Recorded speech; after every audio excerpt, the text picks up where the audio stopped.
Finally, U20 World Cup arc is here, so the chapter starts with sky shining beautifully one day before the U20 World Cup. All 20 players of Blue Lock are busy sparring their heads off, trying to hone their skills to the max. Raichi is going up against Yukiya and Isagi, ready to counter both of them, and they are also ready to make it a 2 versus 1 match. Ego quietly walks up to them and sees them in a heated sparring match. He notices Hiyori slam the ball towards Isagi and how Isagi runs past Ness, intercepts the ball midair and shoots, scoring a decisive goal and instilling fear into his fellow Blue Lockers. Ryo yells at Isagi, telling him that's an incredible shot, but Isagi only huffs in exhaustion because to him, it was not an incredible goal. He tells Hiyori that he was a moment too late.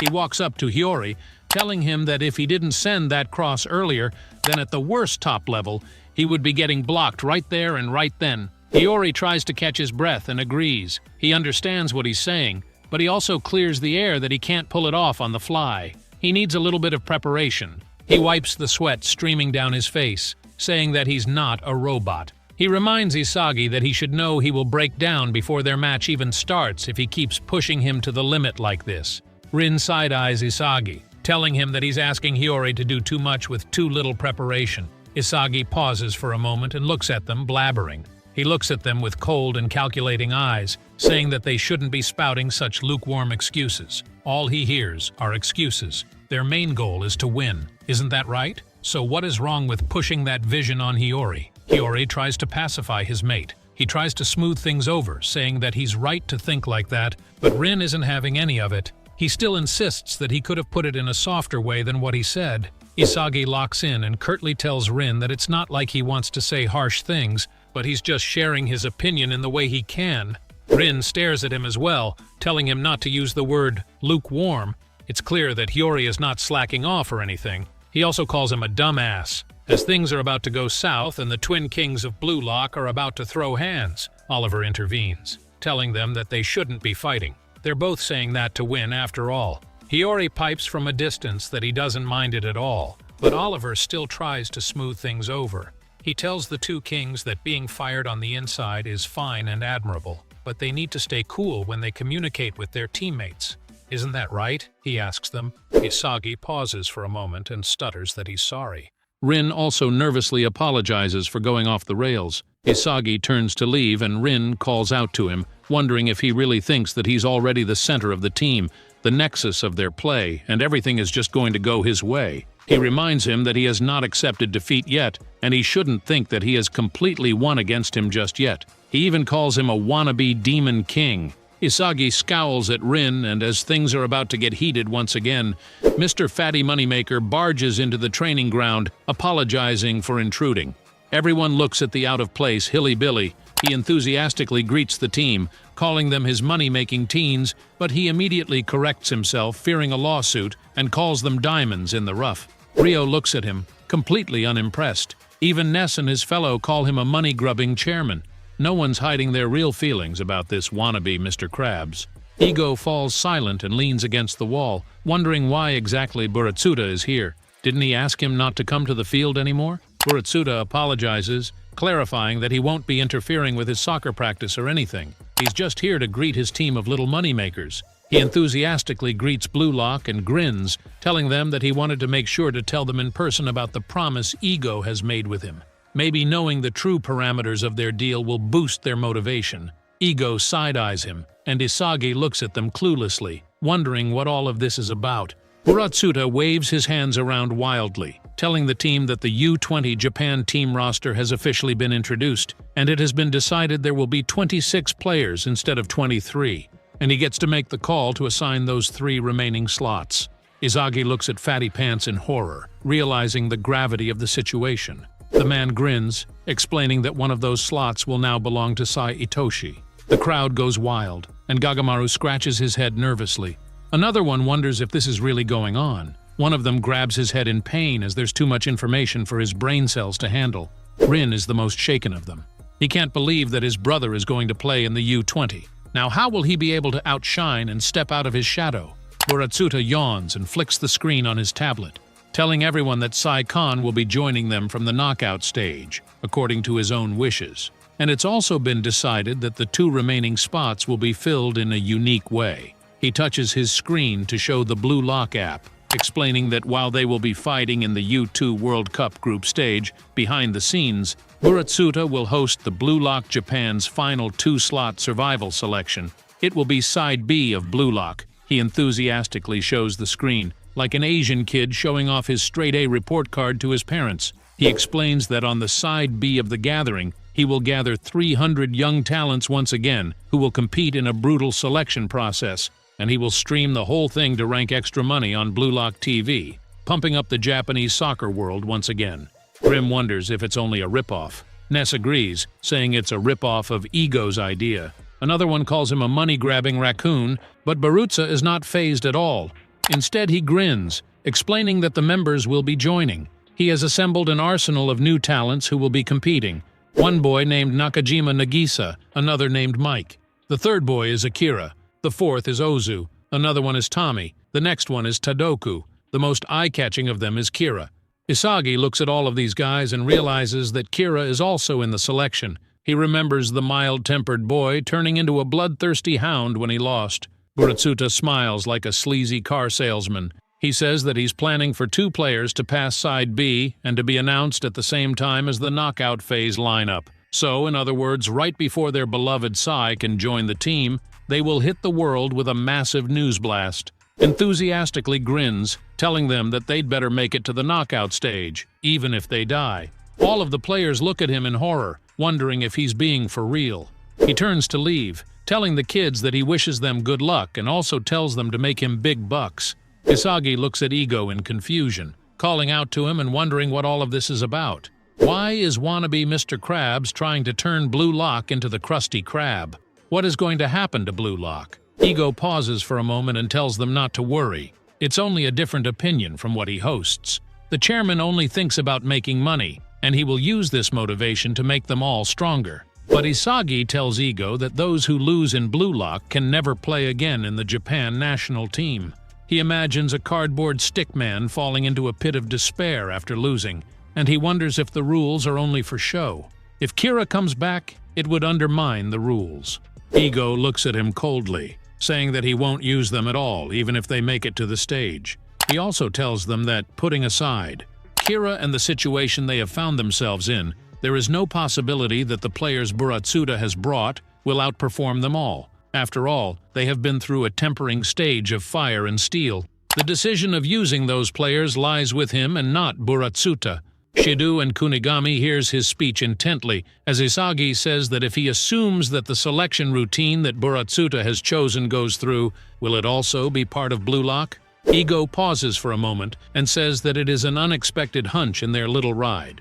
There is interference in his way of thinking, but he likes to think of it as a way they can challenge themselves. But they should keep it in their minds that if they can't win the U20 World Cup, then he too will be expelled from Blue Lock forever. He imagines Buratsuta spiraling around him like a dragon, ready to claim his soul and bring him to the underworld, one from which he has escaped with great cruelty.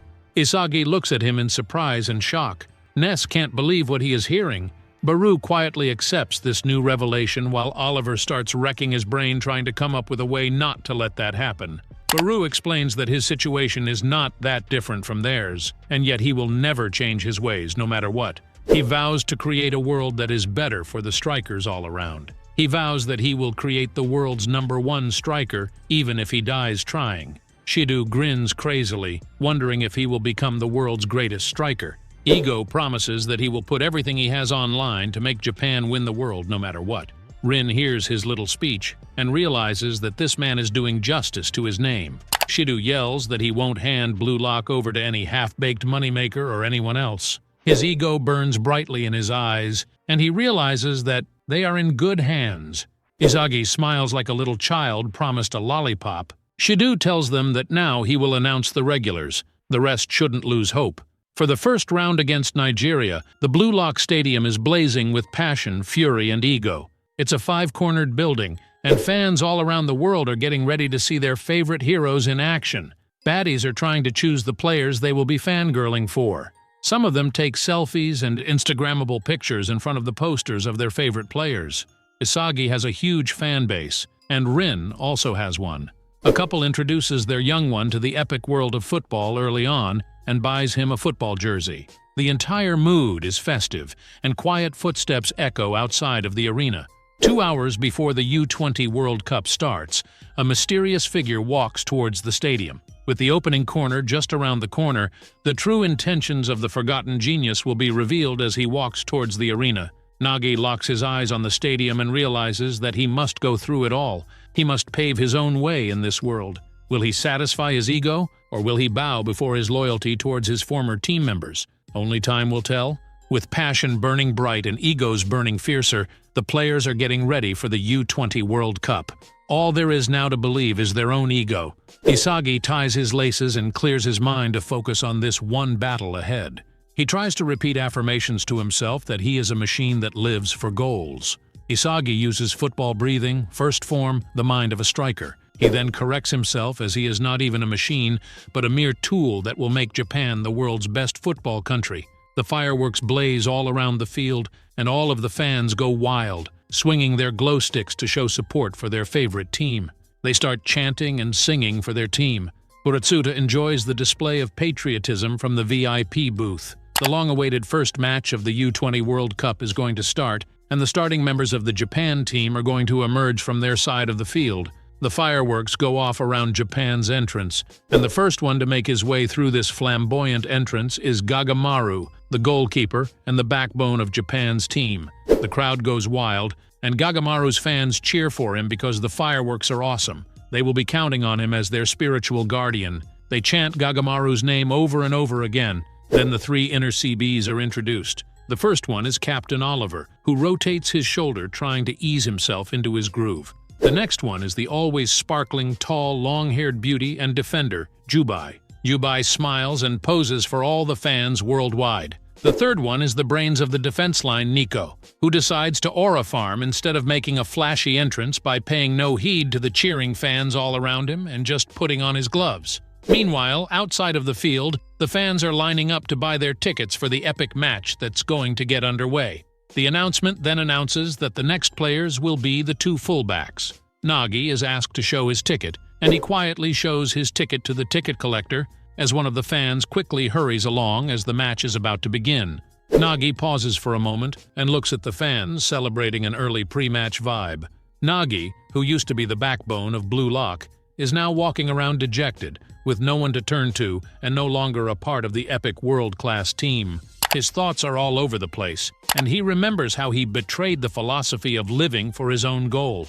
He started to become dependent on others, and that's why he lost and fell into the pit of despair, and now he went from playing in the field to being on the sidelines. And in that moment he realizes that just as Nagi is about to get his great epiphany, the announcer yells that the Godspeed Panther, Chigiri, is about to arrive. Chigiri runs his hands through his hair, basking in the crowd's praises. Hiyori makes his appearance next and is titled the cool-minded lefty artist, Hiyori Yo. Nagi, on the other hand, realizes that he can't try to return. Hiyori's emotions get the best of him, and he breaks into a sprint, realizing that he will go out and see something new, something never heard of before. He won't stop now. He runs towards the security guard, realizing that he is lost. He starts to let his self-hatred grow. He yells at himself that he is lame, a gross, pathetic excuse of a genius, and only after facing that version of himself can he be reborn. Now he can finally start to understand who he really is. The security guard tries to keep Nagi out by showing him his hand, but Nagi doesn't pay any heed to the security guard and just zooms past him. After all, he's searching for a heat, a new passion, a new drive to propel him to great heights yet again. The security guard looks at the angsty teen running through the corridor. They yell into their intercoms that there's an intruder on the VIP floor who's going for the VIP boot. They need to catch him. Nagi, on the other hand, doesn't care anymore if he's caught or if he's branded a crazy fan. He's finally able to realize that maybe he wasn't actually fired up just by playing soccer itself. It wasn't the game that gave him the thrill. Outside, the stands are just as chaotic as Nagi's heart as the next midfielders are announced. The unordinary assassin and wannabe Sasuke, Karasu Tabito. Karasu waves at the crowd, intensifying their cheering. The next player is the freely changing all-rounder Mikaja Ryo. Ryo adjusts his hair and raises his hands at the crowd, imitating as if he's throwing the ball from a corner. Nagi, on the other hand, realizes that the one who brought him to Blue Lock was Rio. He remembers the good old days when he would accompany Rio, when they would play together, and he was his ride-and-die homie. The reality is, no matter how much he tried to get fired up about being with Rio and playing along with him, it just didn't work. He remembers pausing and freezing in the middle of a game, and he remembers looking at Rio crying his eyes out. The announcer yells that the next player is the yellow technician Bachira Maguru. Bachira grins at the crowd and waves at them with a YOLO sign, his own philosophy that he only lives once. Nagi freezes and opens his eyes to reality. He won't play soccer just to stay by Rio's side anymore. As reality is dawning on the young prodigy, the final two forwards are revealed in the field. The first one is the strongest striker of Blue Lock. The announcer practically starts glazing the beast, Itoshi Rin. Rin looks at the crowd nonchalantly, with 1,000 things bombarding his mind, but he still keeps his cool. Meanwhile, Nagi realizes that it's not like he wants to go back to Blue Lock or to fight Izagi anymore. He finally arrives at the VIP booth. This door not only leads to the VIP booth, but also leads to a different path for his future. He barges into the room, realizing that the true heat that he yearned for has always been buried inside of him, wrapped up in layers of laziness, independence, slothfulness, and contempt for himself. He notices Barusa deep in conversation with another board member and sharing a glass of champagne while grinning like an idiot. Wannabe Mr. Krabs realizes that his little moneymaker is here, right at his own doorstep. He looks at Nagi in confusion, and Nagi locks eyes with the old balding man, realizing the true destiny and identity of his ego. Meanwhile, the crowd goes wild, cheering to such intensity that the whole stadium vibrates, that the Blue Lock's prodigy is here, Isagi Yoichi. As the crowd grows wilder and wilder by the second, Isagi makes his grand entrance from between the fireworks, while Nagi realizes that the scream in his heart, the true desire why he wanted to play football, was that he wanted to be the center of the world, the nexus of the team, and the only one the crowd would cheer for. Nagi feels something staring within him, and his eyes burn with passion and ego. For the first time in his life, he goes into a flow state. Imagine sitting in his old uniform, cross-legged and pointing his fist to the heavens. He wanted to be the godlike being at the center of it all and wanted to feel the thrill of it. He imagines his ego bursting to the limits when he was going up against Isagi, his eyes burning with desire. He also remembers falling into despair and crying his heart out to the heavens. He remembers looking at the ball in shock as it was stolen from him. All of the different battles he has fought over the years come flooding into his brain, and he realizes the true passion, the true reason he wanted to play this game in the first place. And for that, he doesn't care if he loses everything that he holds dear. In a moment of serenity, he calls out to the chairman, asking him if he still has one spot open for him. With that, he finally decides to accept the chairman's option and to be a pawn for the sake of getting back into the game. Nagi feels his overwhelming ego combusting him from within, and his demonic side taking over as he doesn't care if he has to crush Blue Lock and every teammate he has ever played with to become the world's best striker. He finally has that egoist passion flowing inside of him. His eyes show it all, and Barutza grins like a maniac. He finally has the perfect weapon to use alongside Sai to dethrone ego and be the new leader of Blue Lock, turning it into a money-printing faculty. Meanwhile, the announcer yells that the U20 World Cup opening match is about to begin. He tells the spectators to hold on to their seats for an explosive match they are about to witness. He reveals the Nigerian 11 players.